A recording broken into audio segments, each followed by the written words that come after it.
There is currently still a lot we don't know about the Void Century, but at the same time there's also many characters from it that we already know quite a bit about. Of course there's the obvious ones like Joyboy, Imu and Zunesha, but then there are several more obscure characters like King Donquixote, Manmeyer, or even the likes of Davy Jones that help us get a better understanding of the Void Century, so let's go over every single character from the Void Century that we currently know of. To start things off, we of course need to focus on the protagonists of this tale, being Joyboy and Nika.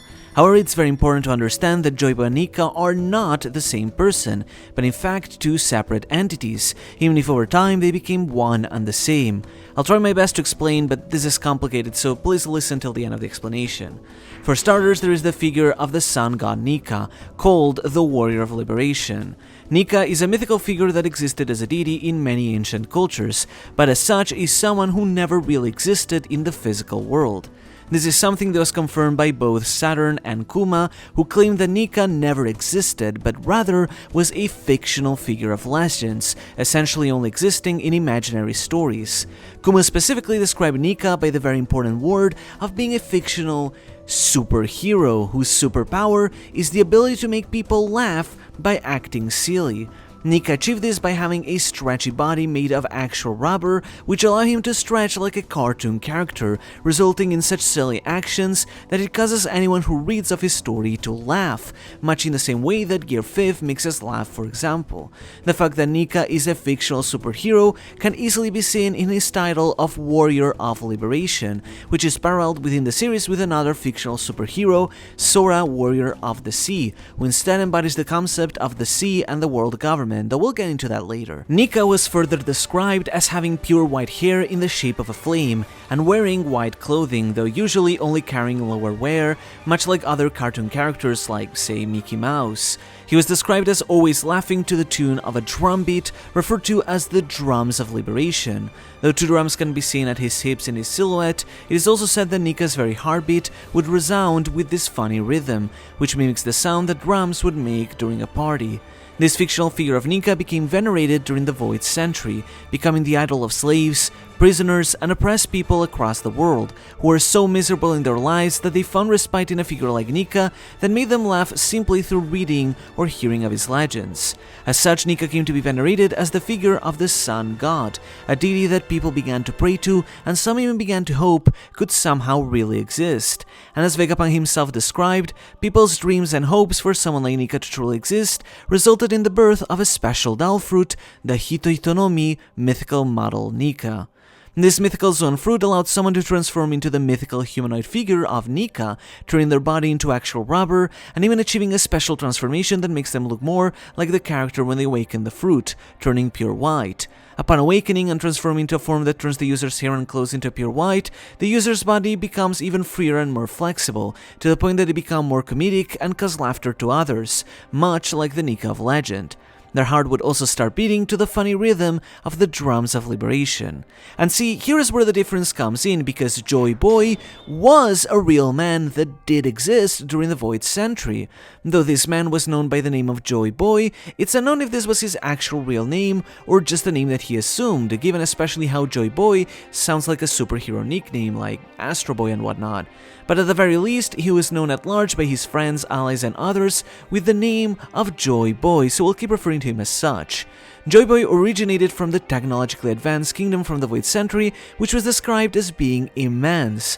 He eventually came to be known as the first pirate in history, and was evidently a key leading figure in this kingdom and the D clan that was associated as part of it, as Imu associated the D clan as being the same as the people of the ancient kingdom to some extent. However, the most important aspect about Joyboy is that it is implied that he became the first user of the Hitohitonomi mythical model Nika, and by eating the fruit and also managing to awaken it to achieve the complete transformation, Joyboy became the fictional superhero Nika in reality by embodying him through the transformation of the fruit.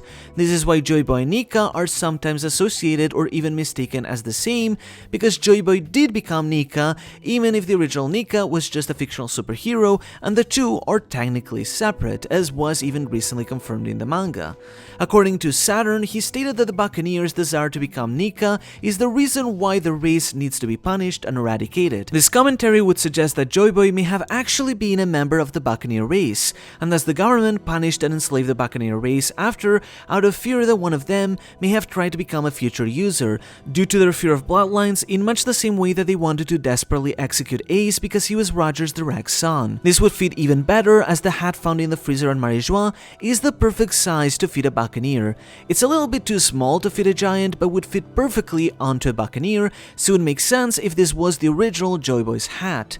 Still, it's possible that maybe Saturn intended something different with his commentary, so it's hard to say for sure. We have to keep in mind, however, that the Nika Fruit, due to being a Zoan fruit, does possess a will of its own. So while Nika itself is a fictional figure that never existed, the Nika inside the fruit is something that possesses a will to a certain extent. We see this present as when Zoan users awaken, it is normal for the will of the fruit to manifest in their personality, or even take them over completely should the user's will not be strong enough. And we get to see this in Luffy when transformed as Nika, as he begins to laugh uncontrollably, and has even stated to mention words and concepts he otherwise shouldn't, such as mentioning the Dawn, a concept deeply tied to the people of the D clan, and even lyrics from Binks' sake, oddly enough, suggesting a potential connection between the song and Nika. However, Luffy having the fruit now proves that the original Joyboy did in fact die during the Void Century 800 years ago.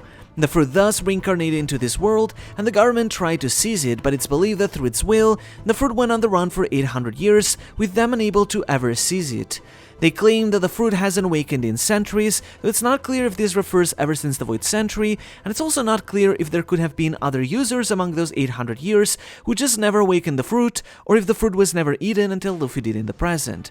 So after that period of 800 years, Luffy became the new user of the fruit, and as such has been referred to as Joyboy as well by Zunesha, claiming that Joyboy had returned, in the form of a new user awakening the fruit. Oden similarly stated that a Joyboy would one day come to the Wano country, and Otohime and Neptune also suggested the saying that a new Joyboy in the original stat would meet with Shirahoshi. Roger alluded that this is likely the meeting of the two kings that the Sea Kings mentioned, though we can't say for sure. It is believed that this new Joyboy will fulfill the will of the people of the D and help bring the dawn of the world alongside the ancient weapons, but we don't know if this was prophesied to be and Luffy is the chosen one, or they simply hoped that someone would appear when the ancient weapons returned and Luffy was chosen by the fruit simply for his dream. As Roger stated, he was too early because Shirahoshi had not been born yet, so they could only hope that someone else would appear to surpass them and become the new Joyboy. This new Joyboy would then be expected to find what would come to be known as the One Piece, being a treasure left behind on the secret final island of the Grand Line that is associated to Joyboy in some form. Roger similarly described it as a laugh tale, a story that caused him to laugh, much like how Nika is described as causing people to laugh. I've personally speculated this laugh tale could be the original story starring Nika, but that's just simply my speculation. Speaking of all this, Joyboy made a promise with the people of Fishman Island that involved the Ark Noah, which according to Neptune, he implied was the same thing as Otohime's dream for fishmen to emigrate to the surface to live alongside humans. This would imply that the Ark Noah is meant to help emigrate the people of the island, as only Poseidon can move the Ark with the Sea Kings dragging the massive chains. Joyboy, however, died without being able to fulfill the promise, so he left behind an apology letter in the form of a poneglyph. The people of Fishman Island vowed to protect Noah for centuries until a new Joyboy could meet again with a new Poseidon, again the two kings, and finally fulfill that promise. This leads us into our next Void Century figure, of course being that of Poseidon. As we know, there are three ancient weapons, Pluton, Poseidon, and Uranus. Among them, Poseidon takes the form of a mermaid in the royal line of the Riku kingdom, who the Sea Kings recognize as their king. This Poseidon is only born every several hundred years, which is implied to actually be 800 years, being one of the main reasons why there is such a long gap of centuries between the Void Century and the possibility for the dawn of the world happening again in the present. However, it's not clear if Poseidon was the actual name of the mermaid or not, as Shirahoshi is stated to have inherited the name as the Poseidon of the present.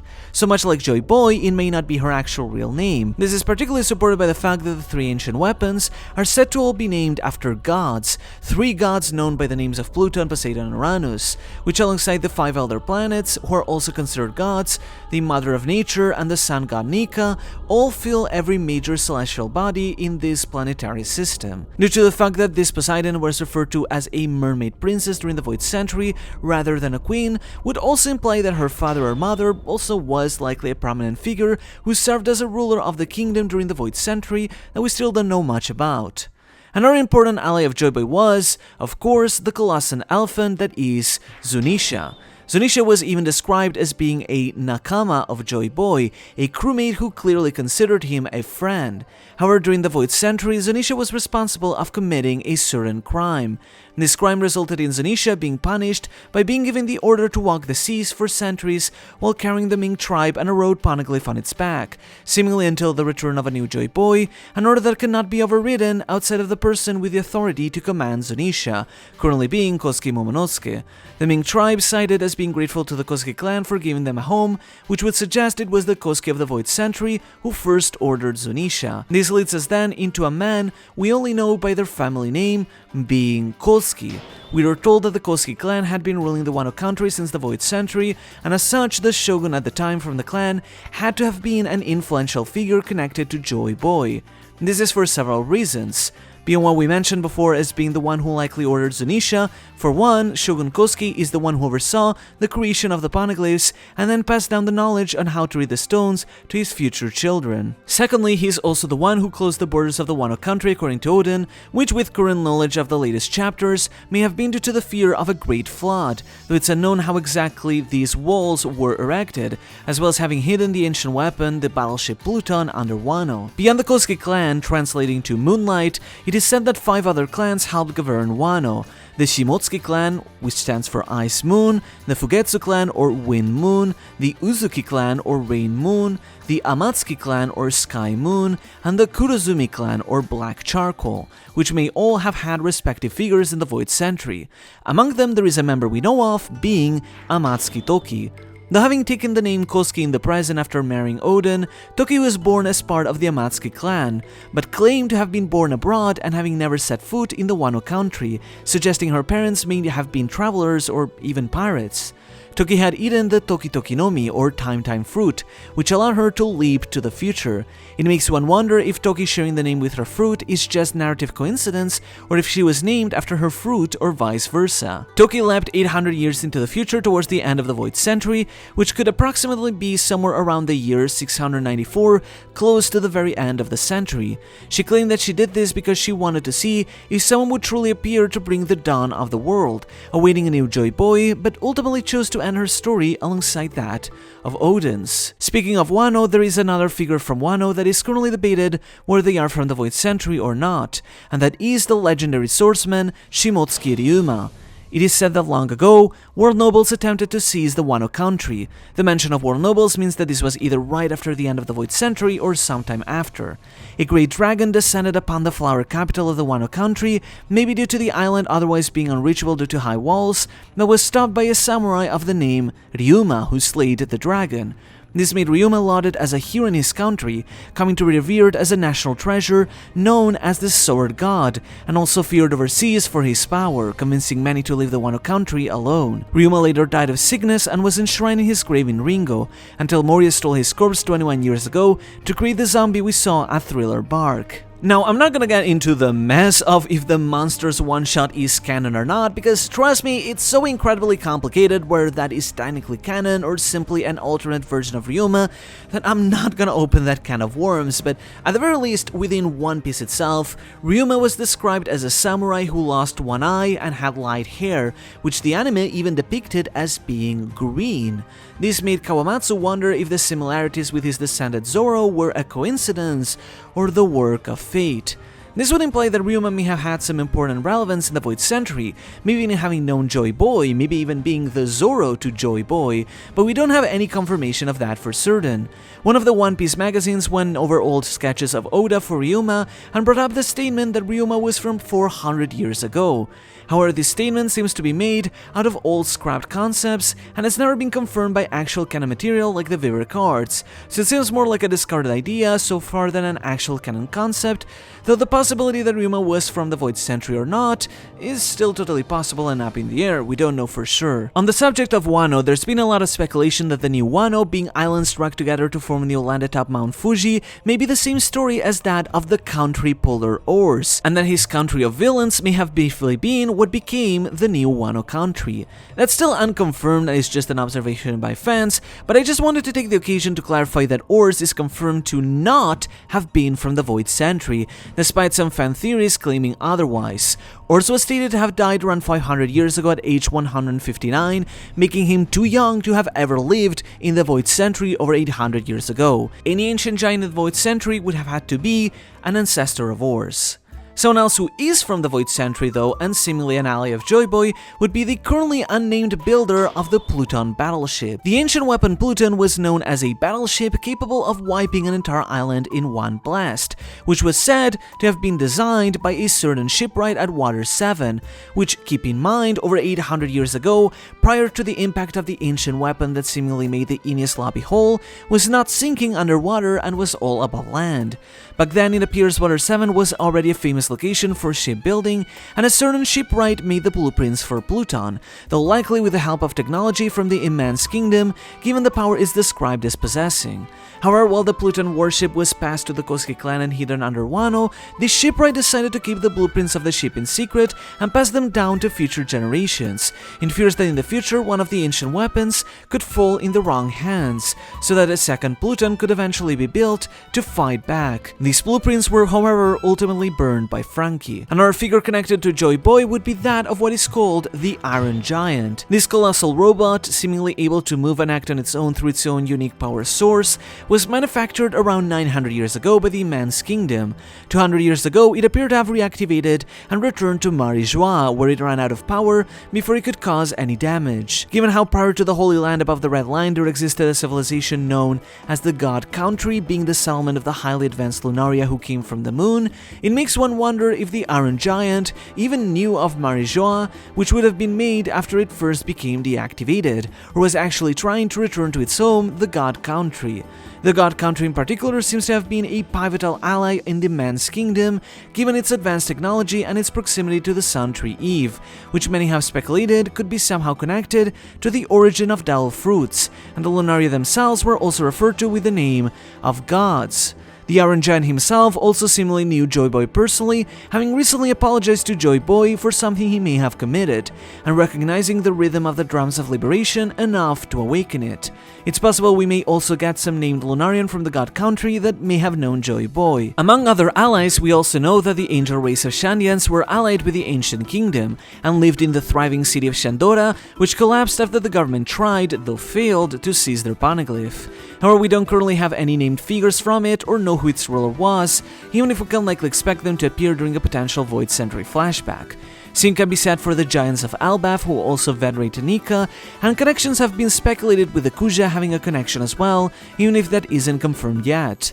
One Piece Odyssey also suggested some potential connection between the Sky Island Burka and the Ancient Kingdom, but since that game isn't canon, it's hard to really say if that will actually play out in canon or not. And we also know that not only are the Sea Kings allies of Poseidon and Joyboy, but seemingly so are the whales of the world, being familiar with the song of Binks' sake, and some of them having desired to destroy the Red Line, something that will cause them to be rejoiced once it happens, according to the Sea Kings. To wrap up other pirate line figures of ancient times, there is the figure of Davy Jones, having been a legendary pirate so wicked that he would hoard all his crew's treasures and valuables into his own personal locker. Myth says that the devil itself, which as we'll tackle later is an actual figure from the Void Century, condemned Davy Jones to live on the ocean floor, forced to collect all treasures that fall down there into his locker, Davy Jones's locker. Sometime later, the Davy back fight was invented on Hachinosu Island, the island currently ruled by Blackbeard, in the honor and name of this pirate Davy Jones. Though whether we'll actually see this pirate in person during the Void Century as a cameo of sorts, or if he was always just a legend from some other period, we don't know for sure. And of course, we can't forget about the figure of Binks, being the person that is mentioned in the lyrics of Binks' sake,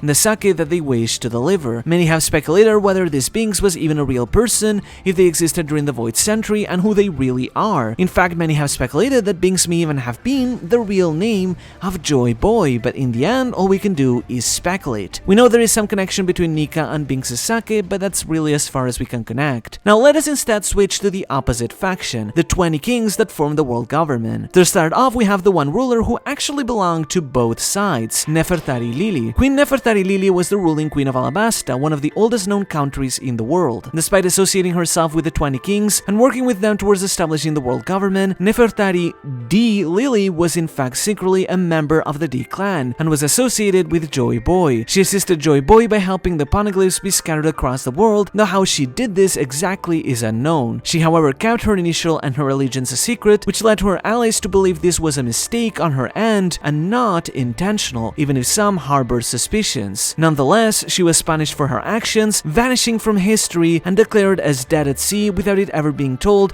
what ended up happening to her. In her stead, her little brother, King Nefertari, had to take the throne of Alabasta, though his first name is still unknown. Due to this whole situation, the Nefertari clan never became one of the 20 celestial dragon families. However, Lily left her little brother with both a poneglyph to guard, detailing information about Pluton being hidden in Wano, as well as a letter stating the poneglyphs must be protected. Raise the flag of the dawn against this something Ing world. The final part of the message isn't fully clear, but it has been speculated recently to maybe being against this sinking world, as the grammar fits quite perfectly in Japanese. Beyond the Nefertari, there are another 19 clans that did become celestial dragons. Amongst those, there is the figure of the ruler Donquixote, who became Saint Donquixote, having been the monarch of Dressrosa, a country with a long history. Prior to the Void Century, in what was known as the Era of Slaves, a Donquixote king had tricked the Tontata race into working for the Dressrosa kingdom in exchange for protection. However, he ultimately enslaved the race, forcing them to work manual labor within the shadows to enrich the country of Dressrosa, helping it attain wealth and influence all the way up to the Void Century. So cruel were their deeds that his clan was referred to as a clan of devils. However, when the century ended, the Donquixote ruler at the time became one of the 19 founders and ascended to Marijois, leaving Dressrosa vacant. In his place, King Riku Doldo I took his place, becoming the new king of Dressrosa. As a far more pacifist man, he apologized to the Tontata and made an agreement with them to live in peace, bringing flowers and nature to the otherwise arid island of Dressrosa. Riku Doldo I would then establish an era of peace for Dressrosa that, despite resulting in the country being financially poorer, will last as a peaceful era for 800 years. Going back to the 19 founders though, another one of the founders would be the ruler Fegarland. This would be the clan that would eventually result in Saint Fegarland Garling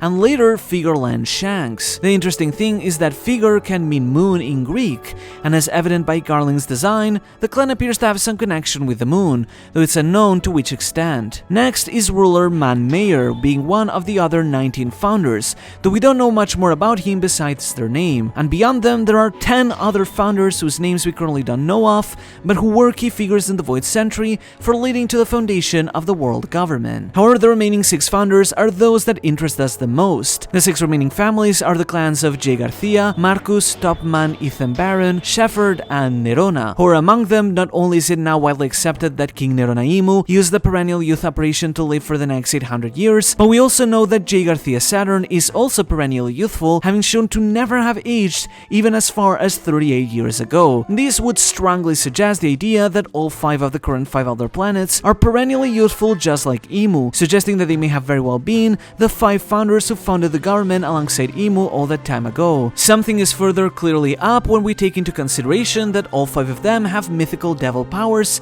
that have not been referred to as devil fruit powers so far, are able to endlessly regenerate and share some sort of common consciousness, having been either created by Imu or even being extensions of Imu directly. And that however leads us to the most important figure, being of course King Nerona Imu. Originally a king from the Void Century who publicly simply helped found the government alongside the other rulers, it is clear that Imu is far more than that. Nerona Imu was believed to have attained perennial youth through the powers of the Ope Ope being applied to them by some other user, another unnamed character we yet know not much about, and Imu was seemingly perhaps able to extend this to the 5 elder planets as well, and as such has used this power to rule the world government in secret for all these years without his identity ever becoming known. Language used by certain characters in Japanese Japanese has suggested that Imu is a male, but also appears to have a bizarre speech pattern, both speaking in a really archaic way, but also coming off like a child, using the pronoun mu to refer to himself. Imu also seemingly can currently command one of the 3 ancient weapons, which by order of elimination, given how we already know of Pluton and Poseidon, could only really be Uranus.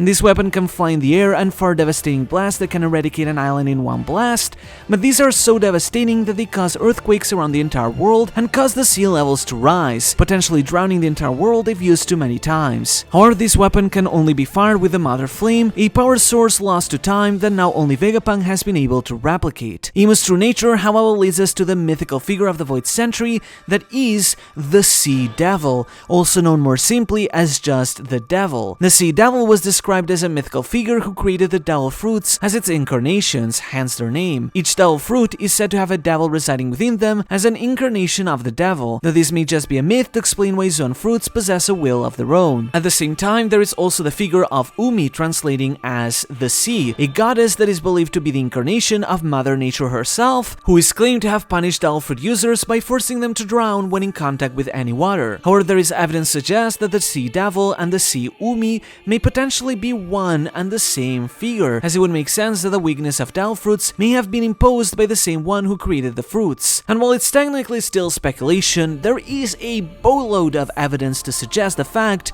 that Umi may very well be Imu incarnated in some form. Perhaps it's a similar situation to how Joyboy became Nika, with Nerona Imu having been a human king who managed to become the sea devil Umi itself. The details are lacking and we can still only fill some of the beats with our own speculation, but given all the satanic theming, it seems that it is quite evident, as Sabo himself put it, that hell is located at the top of the world. Even the founding kings of the Void Century have been called devils by some, so it appears that the conflicts of the Void Century may have very well been a biblical battle between gods and devils, a story of Genesis where the gods of the god country and the devils of human kingdoms and the sun god Nika and the sea devil Umi clashed in a great conflict that came to be known as the Void Century.